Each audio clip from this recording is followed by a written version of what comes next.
Next up, we've got an awesome interview with Mason Yellico, Director of Scouting for Utah football. Super, super cool video, guys. Smash the like button if you enjoy it. Let's go ahead and dive in. Let's watch that video. All right, guys. Very special interview today. We have Mason Yellico on with us. Mason Yellico is the Director of Scouting for Utah football. Huge honor to have, man. Thank you so much for coming on. How are you doing tonight? Thanks for having me. I'm doing well. Enjoying Awesome, man. some Yeah. time off with the dead period. There you go. And it's tomorrow's July 4th. So you guys are probably watching this on July 4th, but we're recording it the day before. So, Mason, if you don't mind, if you want to dive in, just kind of tell the people a little about your role, tell them about your career and your background and kind of how you got here. Yeah. So I grew up in a small town in western Colorado called Glenwood Springs. Don't know if you ever heard of it. It's right down I-70, kind of by Aspen. So not a lot of sports going on there. Thankfully, I'm sitting down, but I'm about 5'9", 170 pounds. So the Division I athlete life was not going to work out for me. Yeah, I'm But I barely definitely taller than you, so I'm with you. It didn't work out for me either. yeah, love sports, love to play them, but it was never not the D1 level. Yeah. Um, but yeah, I knew I wanted to make a career out of it. It's always been football, basketball, soccer, baseball, whatever. It's always been my life since I was a little boy. So, um, long story short, I ended up at Oklahoma State for college. Supposed to go there actually as a basketball manager, believe it or not, because I loved basketball. That was my sport that I played in high school more than anything else. Huge basketball kid growing up. And then got there. They ended up not having a spot for me. So I was like, well, I came all the way out to school, moved from Western Colorado to Stillwater, Oklahoma. That Out here. must have been fun news, huh? Oh, It's out funny there. looking back, but I'm sure Yeah. at the time it No, it wasn't turned out funny. turned out to be like the best thing that ever happened to me Yeah. because so they had a spot open just as an equipment manager with the football team. Literally full time laundry. That was my first job ever in football. I was 19 years old, 18 years old, and I was full time laundry. Hated it at first, but then Yeah. the second you walk out there on the field of a college football game, like there's just nothing like it. So Yeah. that kind of got me hooked, and then I um, kind of looked around. I mean, I was 18, 19 years old at the time, so I didn't know what I wanted to do. But kind of looking around at some other people in the industry and in the building and trying to figure out what they do, and then there wasn't a director of scouting or whatever personnel really at the time, but there was just recruiting, I guess. Director of recruiting was his name. So I kind of took interest to what he did every day and kind of got to learn more about his job and eventually started helping him out at Oklahoma State. So lots of film evaluation and getting the kids on campus and all the same kind of stuff that everyone does. But I didn't even know that existed at the time. So I was like, wow, this is awesome.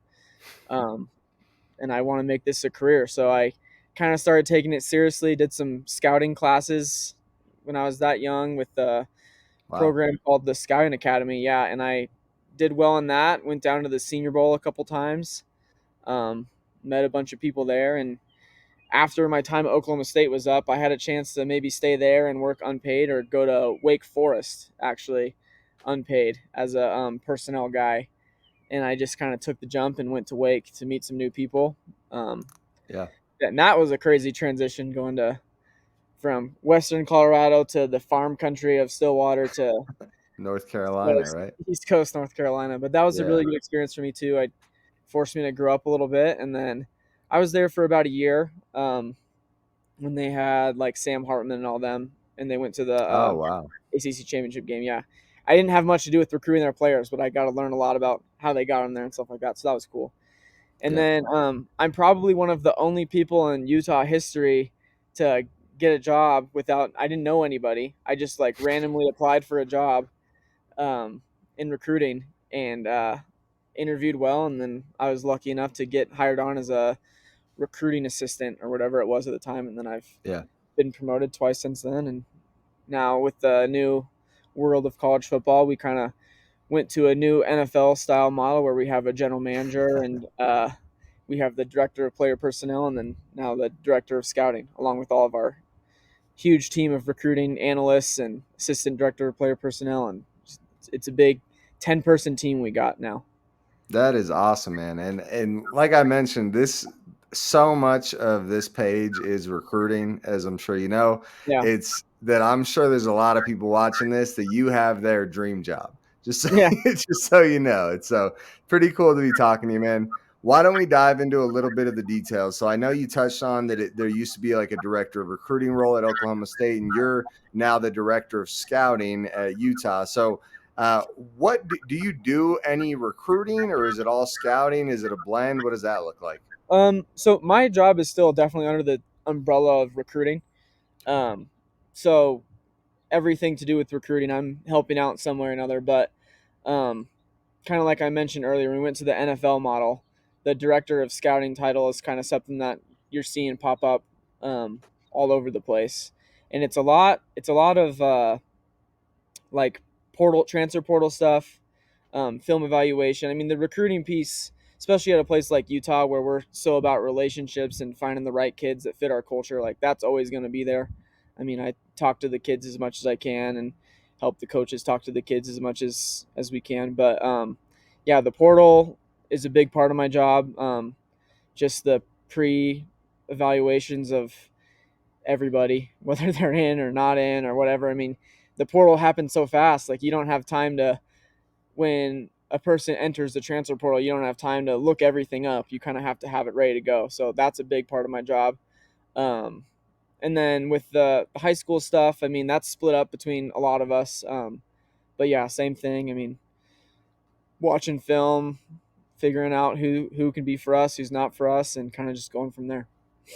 And so heading in, I know you mentioned portal quite a few times, so it sounds like Mhm. portal is a big part of your job, Yes. which obviously. Yeah. But so do you like and we'll touch more on like details of this later, but do you start to develop a list on your own as the portal comes like, hey, there's these 100 guys or 25 guys that I think are likely to hit the portal that could be worth their time, or does someone give you a list? Kind of what does that look like? Yeah, no, the initial evaluation definitely, and I don't do it all myself. I mean, we have a whole Yeah. group of people that do it, but yeah, we have an initial evaluation on just about everyone in the country. It feels like, especially the Wow. big schools, Power Five schools or Power Four now, and then the local, like like the Mountain West, and I mean, and it's not like anything other than we're just having evaluation, so we're ready just in case someone does enter the Yeah. portal because you never know. 90% of the kids aren't going to enter the portal, but the one that does, if you don't have something ready for them when uh, Coach Scally asks, "Hey, I saw a safety from so and so went in the portal. Is he good?" And then if you don't know, it's just Yeah, you it's not better know, a right? great There look you go. for the personnel staff. So That's awesome, man. That's really cool insight. And so when you're and again, this is me just kind of nerding out a little bit, but yeah, so like when you're deciding who to start looking at, right? Do you look off like snaps played and that will tell you how much film will be available for them? yeah. I mean, we have some cool like tools that we can use that chart all that stuff for us. So I mean, Cool. every kid is different. I mean, there's certain players that we recruited out of high school that maybe like went to a bigger school and didn't work out for them, but we still think they're good enough to play for us, and they're not going to have any snaps. Um, so there's that, and then there's also the kids that are all conference in the group of five or even Power Five. Yeah. I need to get used to that Power Four. Uh, but yeah, there's really no rhyme or reason to it. We just for the personnel staff, we just try and uh, uncover everything, flip over every stone, and don't leave anything um, up to chance, and we just try and watch everybody. That's kind of what we do. Just scout literally everybody with a pulse and then you find the good Yes, ones somewhere in yes, there, right? yes. Yeah. So I think this next question is one a lot of people find interesting. I know for me, it's one that I'm curious about. So for a recruiting class, so not transfer portal guys, but actual recruits coming out of high school. Hmm. Um, when do you start scouting the class? So imagine we're talking about the class of like 2028. Do Yeah, you start scouting them in 2022, 2023? And if that is the case, kind of where do you find guys at that age group to start scouting? So especially in the state of Utah, we try and know everybody as soon as they get into high school. And if you, I work really closely with the defensive side of the ball. Because that's where I started with the defense side of the ball, still there. But so if you know anything about Coach Scally, he loves the state.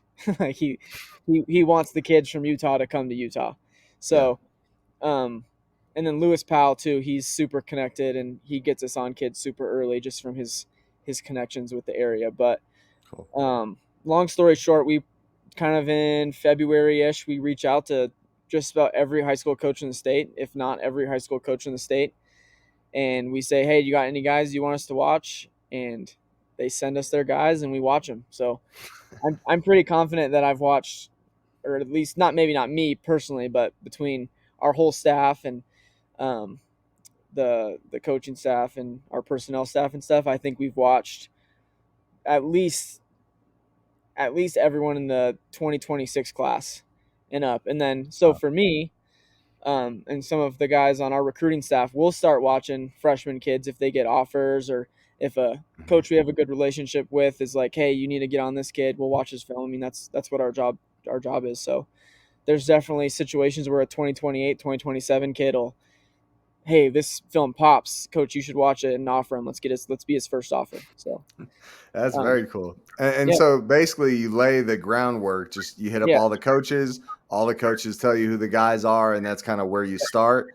yeah. That's really cool. And That's another cool thing we have going here is all of our coach, or not all of them, but most of our coaches have been in the state or in our program for so long. Like we have great relationships with the high schools around here. So it's not like the first time you ever talking to these guys. I mean, they're all friends now and they communicate well and get their kids watched by our guys. And if they have a couple guys we like, we usually do well with them. So, now that's a good point too. I'm sure that helps a ton with oh recruiting yeah, because like it yeah. feels like yeah.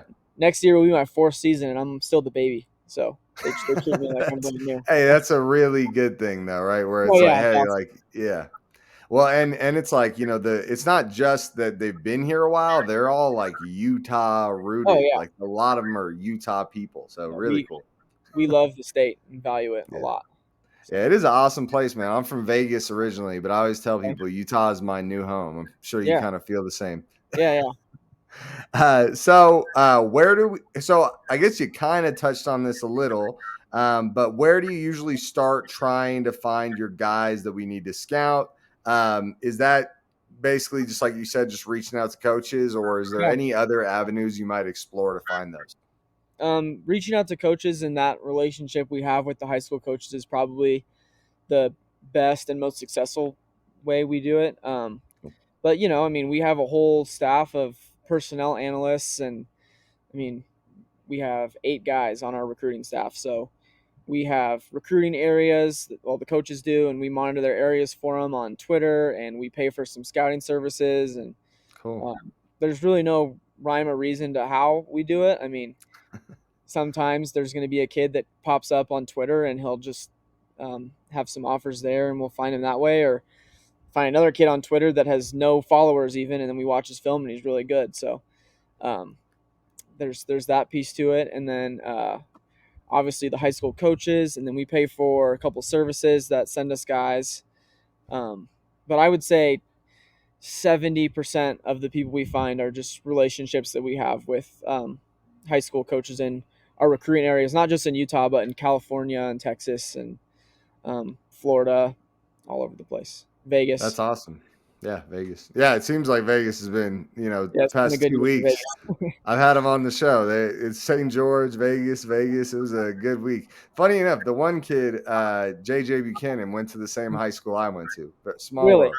That's Yeah, awesome. really weird. And so moving on, when scouting players, this is kind of an open-ended question, but when scouting players, are you looking at guys and then bringing them to the coaches to make the final eval, or do the coaches? I think a better way to frame it is, are they giving you specific things to look for, or do you just know specific things to look for? How does that kind of work? Yeah, so kind of once again, like kind of a mixture of both. I mean, once you work with these guys for long enough, like every coach likes their certain type of player, so you kind of know what Yeah. they're looking for. Um, what I always say is like the role, my role is I'm like a point guard on a basketball team. I'm throwing lobs, I'm assists, Yeah. trying to lead the country in assists. So I'm not trying to find my own guys and get my own recruits. I'm trying to figure out who does Colton Swan like? What does he look for in a backer, and how can I find Yeah. that?